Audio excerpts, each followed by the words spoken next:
Good morning friends. आज आहे गणपती बाप्पाच्या नैवेद्याची तयारी. आमच्याकडे तर बाप्पा नसतो, पण आईकडे जसं मी काल म्हटलं होतं कालच्या ब्लॉगमध्ये आईकडे 1.5 दिवसाचा असतो.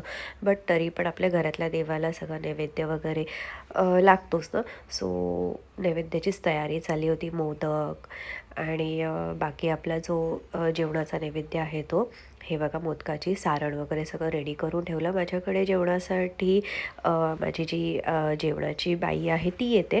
तिने पण मला मदत केली. बाकीचा स्वयंपाक तिने केला. मोदक वगैरे पण तिने थोडंफार मदत वगैरे केलं.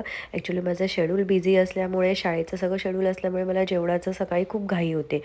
सो मग मोदकाची वगैरे सगळी तयारी झाली. हे बघा मंदिर वगैरे साफ करत आहेत विहानचे पप्पा. मग पूजा वगैरे करायची होती. तिने सुंदर असे जास्वंदाचे फुलं घेऊन आली होती. दुर्वा नीट केल्या. आणि आत्ता रिसेंटली कसं आहे ना, ह्या गणपतींच्या दिवसांमध्ये जास्वंदाची फुलं भेटणं म्हणजे अतिशय कठीण. म्हणजे नाकेच बराबर आणि खूप महाग पण. आणि जाऊ दे, काही बोलण्यात अर्थ नाही. सो हे बघा गणपती बाप्पांची मस्त पूजा केली. इकडे मोदक वगैरे पण झाले. आणि आमच्या समोर ना एक बाबांची डेथ झाली होती. मग ते ठीक आहे, आता आपण तिथे काही बोलू नाही शकत.